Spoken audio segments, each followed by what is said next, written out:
आज मैं आप लोगों के बीच में एक न्यू मोटिवेशन वीडियो लेकर के आई हूँ और कोशिश मेरी यही रहती है कि मैं आप लोगों के बीच में कुछ अच्छा मोटिवेशन दे सकूँ। तो देखिए, कहानी शुरू करने से पहले मैं कुछ बातें कहना चाहती हूँ। जैसे कि देखिए, नेटवर्किंग मार्केटिंग में बहुत लोग हैं, लाखों लोग हैं, करोड़ों लोग हैं, तो सभी सफल नहीं होते। क्यों? क्योंकि वो टिकते नहीं हैं, पेशेंस नहीं है उनको। पेशेंस की बहुत ज़रूरत है। नेटवर्किंग मार्केटिंग में पेशेंस बहुत ज़रूरी है। देखिए, टारगेट कोई भी हो, हम अपनी लाइफ में हर चीज़ का टारगेट अचीव करते हैं। कोई भी सिस्टम हो, फैमिली प्लानिंग से लेकर के लाइफ में बुढ़ापे तक का कराते हैं ना, इंश्योरेंस कराते हैं ना।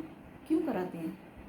क्योंकि हमारी फैमिली सिक्योर हो, इसलिए कराते हैं ना कि मैंने अपना इंश्योरेंस करा रखा है, मैंने ये बीमा करा रखा है, मैंने जीवन बीमा करा रखा है, मैंने बच्चों के लिए पॉलिसी ले रखी है। क्यों? वाई? क्या ज़रूरत है आप लोगों को? लाइफ तो चली रही है आप लोगों की, तो ऐसे ही चल रही है, तो फिर पॉलिसी वगैरह लेने की क्या ज़रूरत है? क्यों? क्योंकि अपने आप ने अपने बच्चों की लाइफ सिक्योर करनी चाहिए। तो सेम प्रोसीजर होता है नेटवर्किंग मार्केटिंग में। इसमें भी हमारे आने वाली पीढ़ी की लाइफ सिक्योर ही होती है, अगर समझो तो। लेकिन लोगों ने नेटवर्किंग मार्केटिंग को अपने माइंड में इतना गलत बिठा रखा है कि लोग इसमें आने से डरते हैं। क्यों? देखिए, मार्केट में जो चीज़ हमको मिल रही है, यानी हम कोई भी शॉप पे जाते हैं घर का सामान लेने, राशन का सामान लेने, क्या वो हमको 1,000 का हम सामान लेते हैं तो क्या वो हमको 100 रुपये का सामान फ्री देगा? नहीं देगा ना। क्यों? क्यों भाई? वो कहे, अगर हम उससे कहते हैं यार एक माचिस ही दे दे हमें, तो कहेगा कि तुम क्या मेरे रिश्तेदार लगते हो? नहीं देगा ना वो। क्यों? लेकिन ये जो नेटवर्किंग मार्केटिंग है, ये जो प्रोडक्ट बेस्ड कंपनियां जो हैं, ये हमको देती हैं, ये हमको गिफ्ट भी देती हैं, ये हमको सामान भी फ्री में देती हैं, ये बहुत कुछ देती हैं हमको। तो लोग, पता है, लोगों से अगर हम बातें कहते हैं, मैं भी कहती हूँ लोगों को, मीटिंग होती है मेरी भी, तो मैं लोगों को एडवाइस करती हूँ, तो लोग कहते हैं तो इस तरह से तो ये सारी दुकानें बंद हो जाएंगी, ये जितने भी मॉल में दुकान हैं, ये मार्केट वाले हैं, ये बेचारे ये क्या करेंगे? देखिए, सबका अपना अपना मुकद्दर होता है। बराबर में 5 दुकानें होती हैं, तो ज़रूरी नहीं है कि सभी की दुकान बराबर चले, किसी की कम, किसी की ज़्यादा, किसी की बहुत ज़्यादा। ठीक है ना? क्यों? क्योंकि ये सभी का फंडा है, सभी का नेचर है। नेचर पे भी कस्टमर आते हैं। आपका नेचर अच्छा है तो कस्टमर बहुत आएंगे, ऐसा कुछ नहीं होता है। तो लेकिन समझने का तरीका लोगों का, अब कौन समझाए? और एक चीज़ और है, लोगों को आप अगर अच्छी बातें कहेंगे तो पता है क्या कहेंगे? बोरिंग है यार, बातें अच्छी नहीं लगती हैं।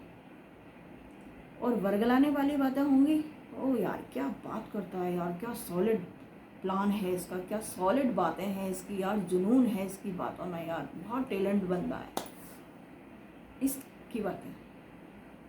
तो क्या झूठ बिकता है, सच नहीं बिकता।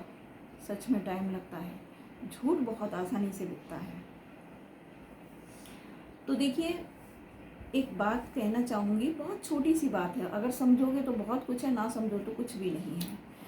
तो गुरु शिष्य का एक ऐसा रिश्ता होता है, चाहे माँ हो या पिता हो या हमारा पढ़ाने वाला हो या हमारा सही मार्गदर्शक हो, वही गुरु होते हैं। और क्या होते हैं गुरु? तो देखिए, अगर वो एक गुरु कहते हैं शिष्य से कि शिष्य मुझे बहुत प्यास लगी है, तो बराबर में नदी बह रही है, वहाँ से तुम पानी ले आओ मेरे लिए पीने को। तो वो इस तरह का एक मटका लेकर के चला जाता है शिष्य।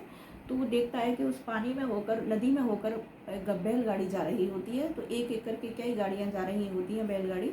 तो वो पानी मिट्टी में हो जाता है, गंदा पानी हो जाता है। तो वो बहुत देर तक खड़ा रहता है, तो वो पानी ठहरता नहीं है, तो गंदा ही होता है। तो वो सोचता है कि इतना गंदा पानी मैं अपने गुरु को कैसे लेके जाऊँ। तो वो वापसी आ जाता है। तो गुरु कहते हैं कि पानी नहीं लाई तुम? तो कहते हैं, वो शिष्य कहते हैं कि गुरु पानी बहुत गंदा था, आप कैसे पीते हो उस पानी को? गुरु जी ने कुछ नहीं कहा, वो बोले ठीक है आप बैठ जाओ और बाकी का जो काम है वो उसको कर लो। तो इस तरह से 3 घंटे बीत जाते हैं। 3 घंटे बाद गुरु जी फिर भेजते हैं अपने शिष्य को मटका लेकर के कि अब तुम जाओ और पानी लेकर के आओ। तो वो फिर पानी लेने जाता है। तो क्या देखता है कि वही पानी इतना स्वच्छ, जिसका कोई जवाब नहीं, कि नीचे भी उसमें मिट्टी जमी हुई थी और कुछ भी था, वो बिल्कुल एकदम पारदर्शी की तरह दिखाई दे रहा था। तो वो शिष्य भी ताज्जुब कर गया कि ये वही पानी है जो मैं अभी 3 घंटे पहले आया था। तो वो ये सोच करके वो मटका लेकर के पानी भरकर अपने गुरु को दे देता है। तो वो कहता है कि गुरुजी, मैं जब पहले पानी लेने गया था तो वो बहुत गंदा पानी था, और अब मैं लेने गया तो ये पानी बहुत ही ज़्यादा स्वच्छ था। तो उसे बड़ा अचंभा हुआ और उसने पूछा ऐसा क्यों। तो गुरुजी ने कहा कि जब हम अपने डिप्रेशन में होते हैं, या जब हम क्रोध में होते हैं, या जब हम कोई गलत डिसीजन ले रहे होते हैं, तो यही सेम परिस्थिति हमारी होती है। क्योंकि हमारे दिल में और हमारे माइंड में जो हलचल हो रही होती है, तो उस समय हमको कुछ भी साफ दिखाई नहीं देता है। सब कुछ धुंधला धुंधला दिखाई देता है, सब कुछ मिटा हुआ सा दिखाई देता है। सिर्फ ये ढूंढते हैं कि हमको सही रास्ता कैसे मिले। और जब तुम उसको कुछ घंटे अकेले में बैठकर या कहीं ऐसी जगह बैठकर 2-3 घंटे गुजार दोगे, तो वहीं हमको सारे रास्ते दिखाई देने लग जाते हैं। तो हमको लगता है कि हम क्या गलत करने वाले थे और क्या गलत कर रहे हैं और क्या गलत हो सकता था। तो इस कहानी से हमको यही सीख मिलती है कि गुस्से में और झगड़े में, या जो भी है, आदमी क्रोध में आकर के, या बहुत टेंशन में आकर, डिप्रेशन में आकर आदमी गलत डिसीजन ले लेता है। उसको कुछ भी दिखाई नहीं देता, कुछ भी सुनाई नहीं देता है। लेकिन जब बाद में जब बहुत कुछ हो चुका होता है, तब उसको लगता है कि मैंने बहुत गलत किया। तो तब तक बहुत देर हो चुकी होती है। तो इस कहानी का मतलब यही है, अगर समझो तो बहुत कुछ है, ना समझो तो कुछ भी नहीं है। ठीक है फ्रेंड्स, बस मैं यही चाहती हूँ कि अच्छा काम करिए और अच्छे से रहिए और स्वस्थ रहिए, हेल्दी रहिए, और अपनी फैमिली के बारे में सोचिए। क्योंकि आप जो भी पैसा कमाते हो, वो बड़ी मेहनत से, बड़ी शिद्दत से कमाते हो अपनी फैमिली के लिए। अगर आपकी फैमिली अच्छी है, हैप्पी है, तो आप भी अच्छे हैं। अगर आपकी फैमिली स्वस्थ नहीं है, तो आप भी डिप्रेशन में रहेंगे। मेरे कहने का बस यही मतलब है। Best of luck friends. Okay.